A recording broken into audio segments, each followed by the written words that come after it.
네, 한 기자 말처럼 수험생 그리고 학부모님 모두 자 힘내시고요. 자, 차분히 저희 방송 보시면서 긴장 푸시는 건 어떨까 합니다. 자, 그럼 바로 저희가 북한 이슈 다뤄볼 텐데요. 김금혁 전 보좌관님 나오셨는데, 자 보좌관님, 자 네. 북한에서 생활하셨었는데 북한도 우리 같은 수능을 봅니까? 북한의 수능 체계는 대한민국의 수능 체계는 조금 다릅니다. 아, 있긴 있고요. 예, 일단 시기적으로도 좀 다르고요. 우리나라 같은 경우에는 11월 달에 주로 수능을 본다면 예. 북한은 이제 그 다음 해인 2월에 수능을 아, 보고요. 2월이요? 예, 그렇습니다. 우리 그리고 같으면 방학 기간인데.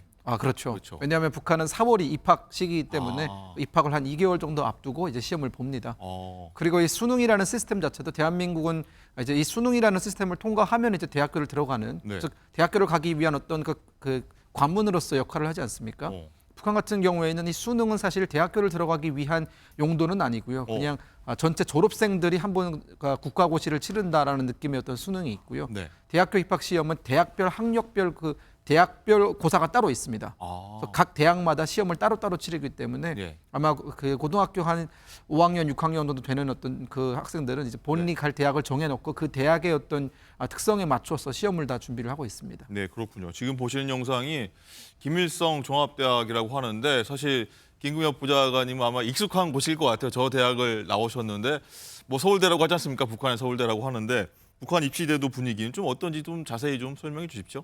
방금 나온 그 교실 장면도 제가 어딘지 알 것 같은데요. 아, 그렇습니까? 네, 김일성 종합대학 물리학부 강의실인 것 아. 같습니다. 김일성 종합대학 같은 경우에는 아무래도 북한에서 가장 선호도가 높은 그런 대학 중에 하나고 또 이 김일성 종합대학뿐만이 아니라 뭐 북한의 소위 명문대라고 불리는 뭐 평양 외국어 대학이라든가 네. 혹은 이제 김책공대라든가 이런 대학들이 있습니다. 음. 북한 같은 경우에는 이 대학교에 입시를 하려는 사실 그 열기 자체가 굉장히 한정되어 있지만 그 한정된 범위 내에서는 매우 치열하다라고 볼 수 있습니다. 조금 더 구체적으로 말씀을 드리면 일반 중고등학교 졸업생들 같은 경우에는 이 대학교 입학 시험을 칠 수 있는 기회조차 얻는 것이 상당히 어렵습니다. 어. 반면에 이 특목고, 이 특수한 목적을 가진 어떤 고등학교, 평양 외국어 학원이나 평양 제일고등과 같은 학교를 나온 사람들은 대학교를 못 가면 사실상 할 수 있는 것이 없기 때문에 굉장히 치열하게 입시에 임하고요. 그러다 보니까 어느 정도 선택된 그 학생들 범위 내에서는 그 입시 경쟁은 대한민국 못지않게 매우 치열하다라고 저는 말씀드릴 수 있을 것 같고 한때 저희가 그 스카이캐슬이라는 드라마가 유행하지 않았습니까? 굉장히 유명했습니다. 제가 그 스카이캐슬을 보면서 북한에서 일어나고 있는 일 그대로 옮겨놓은 것 어. 같다라는 생각이 들 정도로 사실 매우 그 드라마의 실사판이 현재 북한 내 그 사교육이라든가 입시 경쟁이라고 볼 수 있을 것 남한이나 같습니다. 북한이나 뭐 학별 뭐 입시 경쟁은 비슷하다 이런 얘기군요. 예, 그렇습니다. 자, 뭐 잠깐 수능일이어서 북한의 입시 사정을 어떤지 한번 살펴봤고, 자, 이 소식도 한번 보겠습니다. 어제 국정원이 러시아에 파병된 북한군이 이미 전투에 참여 중이다 이런 걸로 공식 확인했는데 우크라이나가 어제 격전지죠 쿠르스크에서 러시아군을 드론으로 공격하는 영상이 공개됐는데 자, 보좌관님 여기서 일단은 북한군 사망자가 좀 발생했다고 좀 보는 것 같습니다. 저희가 쭉 지금 저희가 얘기해 왔던 대로 좀 우려가 현실이 되고 있는 것 같아요.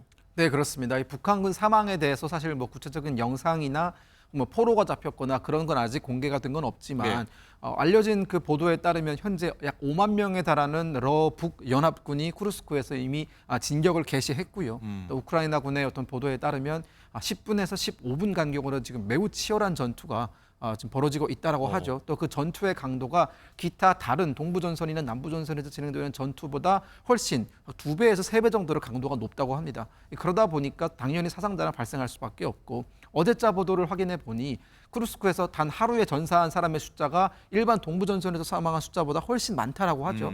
그렇기 때문에 약 그 1,800명에 달하는 그 사망자 안에는 분명히 이 북한군이 있을 것이고요. 게다가 이 지금 거기 그 지역에 배치된 12,000명의 북한 같은 경우에는 기본적으로 받은 어떤 그 전술 교육이 이 참호를 파괴하고 또 참호를 찾아내서 적을 제거하는 전술이거든요. 네. 쉽게 표현하면 알보병 전술입니다. 어. 가장 일선에서 우크라이나군의 진지를 향해서 돌격하는 임무를 그냥 그렇죠. 맨몸으로 또 뛰어드는 거죠. 뭐 그냥 소총 하나 들고 이제 네. 그 우크라이나 진지로 찾아가서 적과 교전을 하는 그런 전투 훈련을 받은 건데요. 그러다 보니까 이 다량의 사상자가 나올 수밖에 없는 구조다라고 말씀드리겠습니다. 네.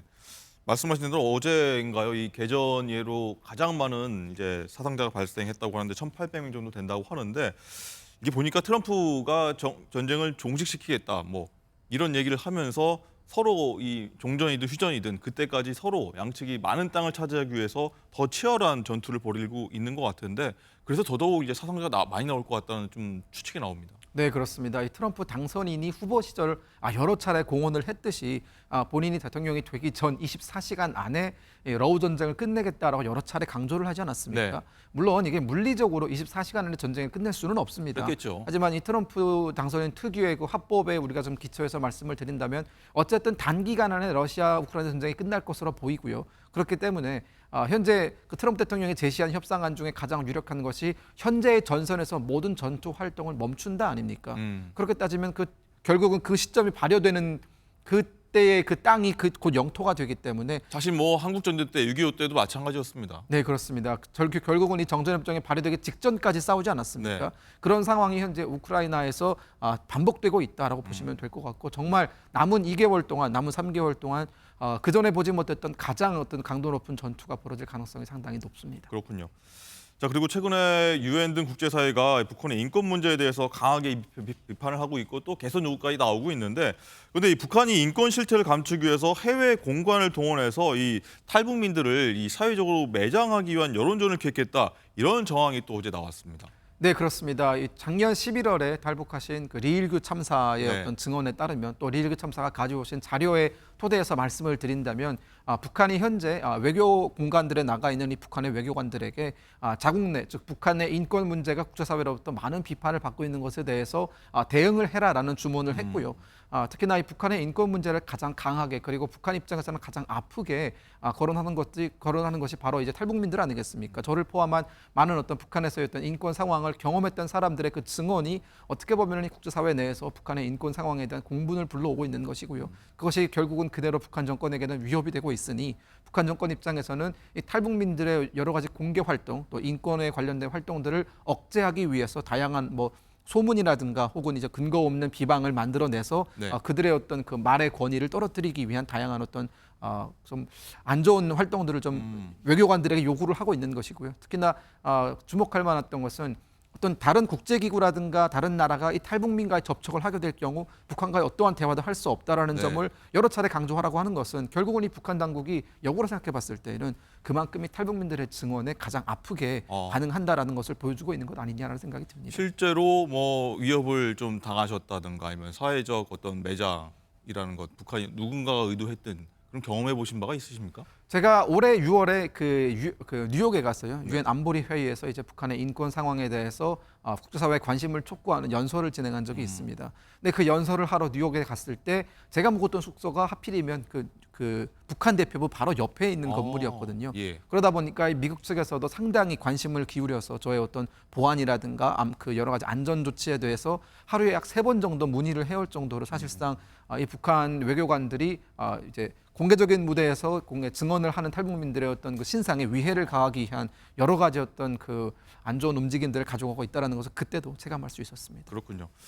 자, 마지막으로 한번 이 트럼프 얘기가 나왔고 김정은 북한 위원장도 좀 얘기를 해보려고 하는데 저희가 몇 차례 좀 나누긴 했습니다만 트럼프 당선 이후에 김정은 잠잠하거든요.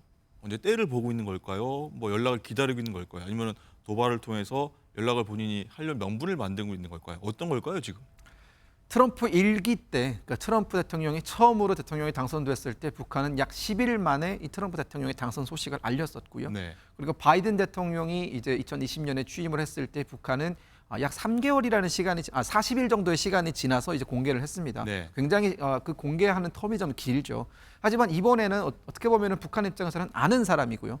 또 이제 그 아는 정도를 뛰어넘어서 이 트럼프 대통령과 김정은 사이에는 뭐 일종의 브로맨스라는 게 있지 않습니까? 과거에 그랬죠. 친했죠, 과거에. 네. 그렇기 때문에 모르는 척할 수는 없습니다. 하지만 의외로 상당히 북한의 침묵이 길어지고 있는 것은 현재 북한이 외교적으로 러시아에 완전히 의존하는, 즉 러시아의 어떤 그 우크라이나 전쟁에 몰빵하는 형식의 어떤 그 외교 전략을 취하고 있지 않습니까? 그런 상황에서 트럼프 대통령이 당선이 되었고 이 트럼프 대통령이 지속적으로 강조하는 러우 전쟁의 종전이라든가 혹은 이 북한에 대한 또 협상이라든가 이런 여러 가지 조치들이 북한 입장에서는 이것이 과연 북한에게 이득이 되는지 해가 되는지에 대한 어떤 판단을 내리지 못하고 있는 것이고요.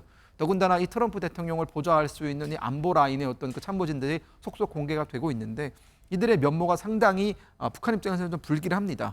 물론 이 트럼프 대통령의 입장을 따르면서 북한과의 대화를 강조하고 있지만 예. 그들의 과거 발언을 보면 북한에 대해서 상당히 무력적으로 강경하게 진압을 해야 된다라는 어떤 발언도 있었던 예. 만큼 북한 입장에서는 어느 장단에 발을 맞춰야 되는지 지금 아직 갈피를 못 잡고 있다라고 보시면 될 것 같습니다. 네.